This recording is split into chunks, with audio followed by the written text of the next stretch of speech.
Now today I'm going to be looking at Brody. Brody's a 9-year-old rescued horse. He's blind in his right, or nearly blind in his right eye, and his movement has been changing, and his owner has noticed that he just feels different from behind. So first of all, as you can hear him, he's impatient.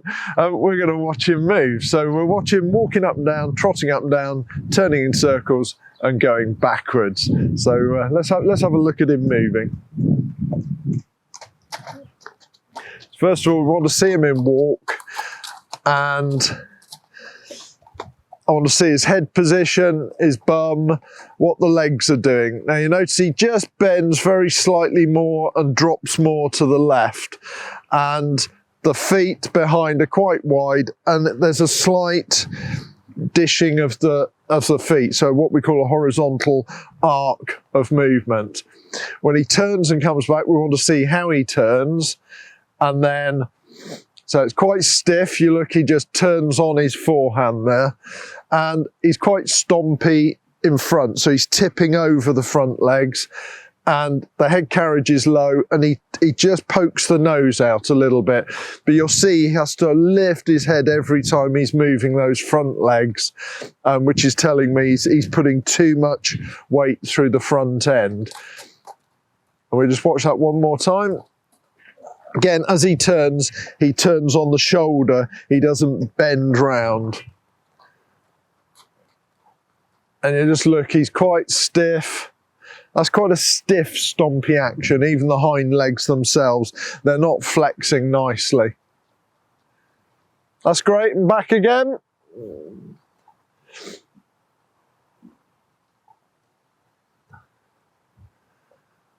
And coming back. Often I like to see them walk up and down a few times because sometimes they loosen up a bit. But the head carriage is still very low with him. And he's quite narrow in front, so he almost catches, so his left fore just comes a little bit more into the midline. Can we see the same in Trot, please? So we do this in Trot. I want to see how he transitions there. Now look, he wasn't going in a straight line either. And see how he veers off. Left hind swings into the midline more. He does become a little bit more narrow behind, but he's pushing the right leg out and the left hind into the midline. So instead of a lovely 2-track, we're on a 3-track.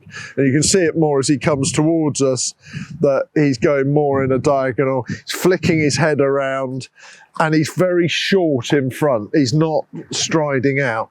That's great. And can we turn him in a circle, please? With this, I want to see if he can turn his nose into the circle. And you'll look at his mouth, he's getting anxious, and he's leaning against the handler rather than turning, he's leaning in. He can cross over behind just about, but he's not finding this very easy. Let's see the other way, please.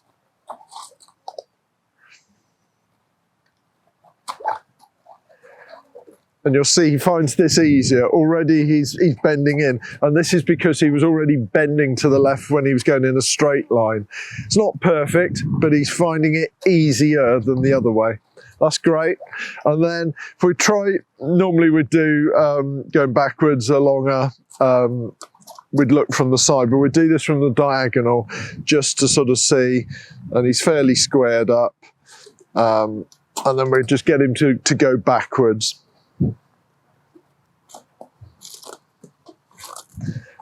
And he just drags those front feet a bit more than I'd like to see. We'll just do that one more time if we could, please.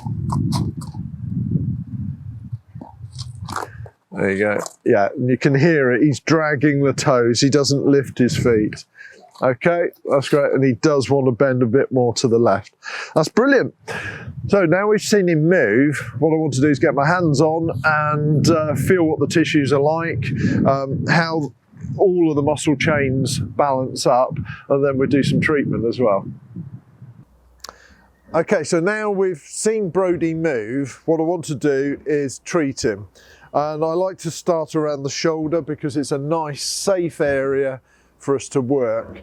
And what I want to do, if you look, the tissues are quite tight. The muscle the skin, and then you've got fascia, which is connective tissue, and then the muscles are really tight around his shoulders. He's quite sucked in through here, and there's a lot of tension up under here and the throat. As I come down the back, all of these muscles are overdeveloped because that's where he's swinging his back end from side to side rather than lifting up and swinging the leg underneath. So what he should do is lift up that side of the pelvis, swing the leg down, the pelvis drops down, lifts up the other side, swings the other leg. When we were watching him move, he was moving more from side to side. So I want to feel those. These are quite tight. They're not massively underdeveloped, but there's again a lot of tension down through here.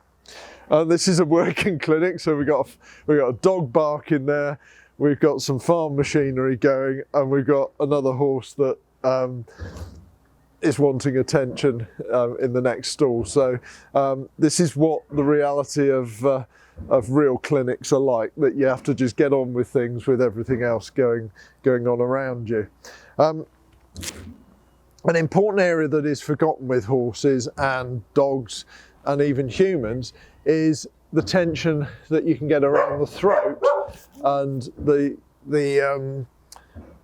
tongue down into the neck and up into the base of the skull. And the reason you get tension there is you've got a bone called the hyoid, which holds the throat open, so that you've got an open airway and an open esophagus for swallowing food. But what you'll get is, if you get a lot of tension, if you're tense here, so for whatever reason he's tipping onto his forehand, might be that he's hurt this end, or it might be that he's hurt the top of his neck. But for whatever reason, if this is tight and they're leaning further forward, he's got to support this massive head on the end of this long armature. And you don't just get the muscles up here tightening, you get the muscles under here tightening.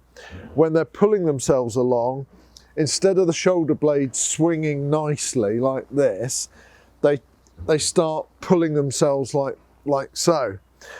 And in doing so, they start using different muscles. So they use more of the chest muscles and these throat muscles.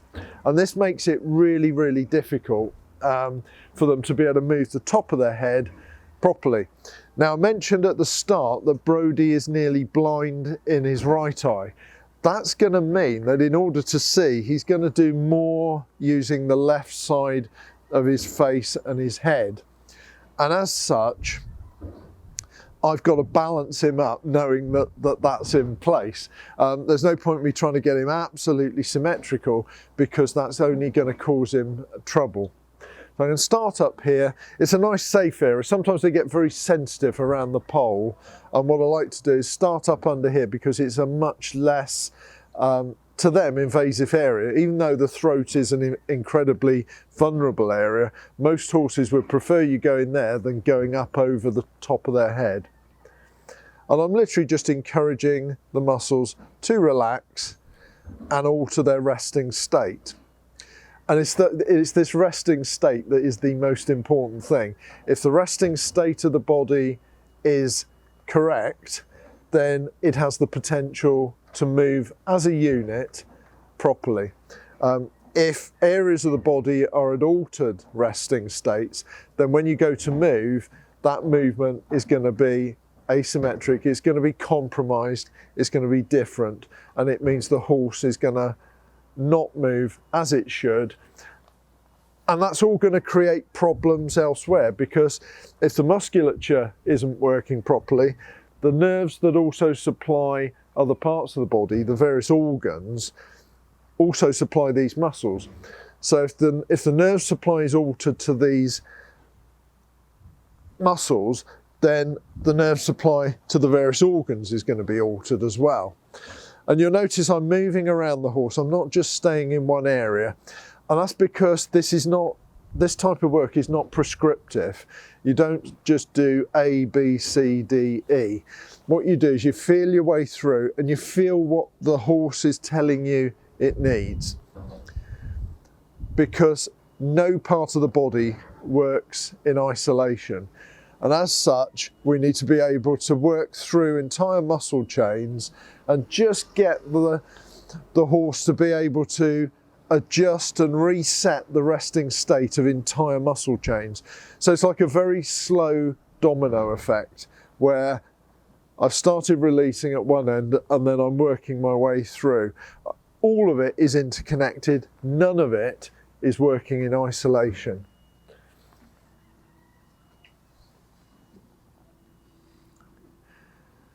And all of it is working with the patient as well, as opposed to forcing and making things happen. Because this is all about encouraging the body to do things rather than traumatizing it into accepting change.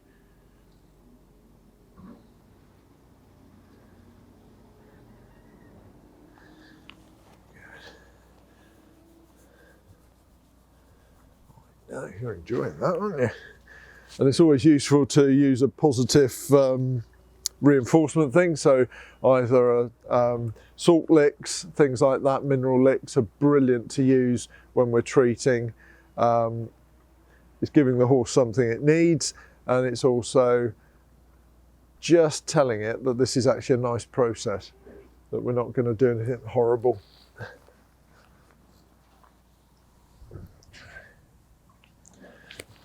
And this is the first time I've met Brody, and already he's working with me.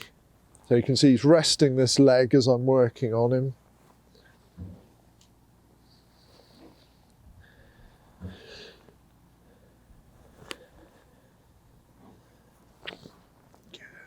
Good. And not only is he resting this leg, he's stretching right the way up through his back.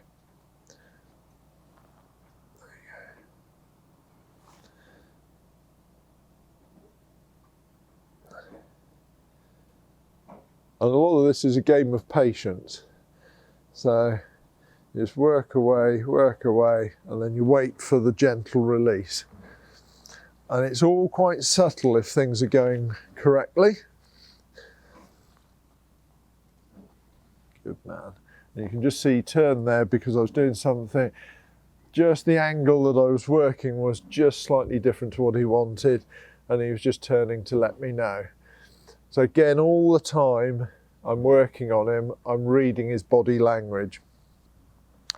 Now I mentioned that if a horse pulls itself along, it gets tighter through here, but they also get tighter through their diaphragm because they're not pushing through, and you've lost the seesaw action of the body and the neck through the front limbs. And the front limbs attached to the chest by a muscular sling. So you've got muscles above around the shoulder blades, and then you've got the sling underneath supporting and coming up through the base of the legs. And when they're not moving freely through here, they stop pushing through from behind. What that also does though is it stops the diaphragm from passively moving with the momentum of the horse. So you stop getting the passive filling and emptying of the lungs, and you stop getting the passive massaging of the organs, the viscera in the abdomen.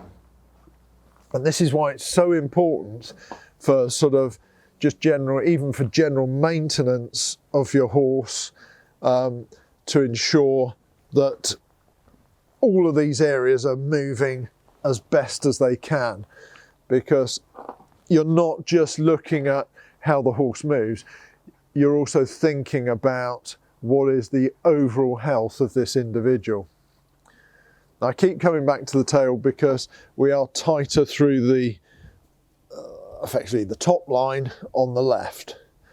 And I'm just encouraging him to let that go more and more. And he's a little bit sensitive to having soft tissue work done over it, so sort of like massage type techniques. So I want to just allow him to gently release.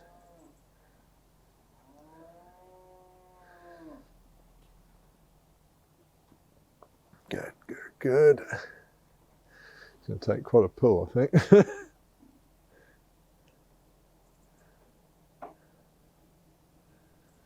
Good, good, okay. Good man, good man. And I notice I'm coming off gently. I don't want to suddenly shock the body. And already looser. And I've mentioned fascia. Now, fascia is connective tissue which separates different sections of the body. So it'll separate the skin from the first layer of muscles, and it'll separate each individual muscle and muscle group. And what the fascia does is it is both supportive, but it's also an anti-friction organ that allows for smooth movement without creating friction and therefore heat. And excess heat in the body will create gonna wait for this machinery to move. Excess heat within the muscles can damage them. It can damage the enzymes within the muscles. So the health of the fascia is absolutely paramount to the health of an individual, whether it's a human or a horse. And when muscles are tight for any length of time, the fascia around them tightens up. As it tightens up, it becomes dehydrated. Once it's dehydrated, it gets even tighter. So you can see the pattern. And when we're doing treatment, one of the reasons we'll say don't ride the horse for several hours afterwards is to allow the fascia time to start rehydrating. And if it does rehydrate, you get a much quicker response to treatment. You get much less in the way of an adverse reaction from treatment as well. And it just makes life so much easier. So now I'm literally, to finish off, I'm just going to be leaning on him and altering his centre of mass, so his load bearing through the various legs. And by doing that, I'm just subtly adjusting the resting state of the rest of the muscles down through the limbs. So in this way, I don't need to pull the legs around, because with a horse as stiff as this, once you start pulling things around, it's very easy for them to react. And if they react, it's very easy for them to hurt themselves. And so I'm just going to finish with this. There you go. Good. There you go. That was all right, wasn't it? Brilliant.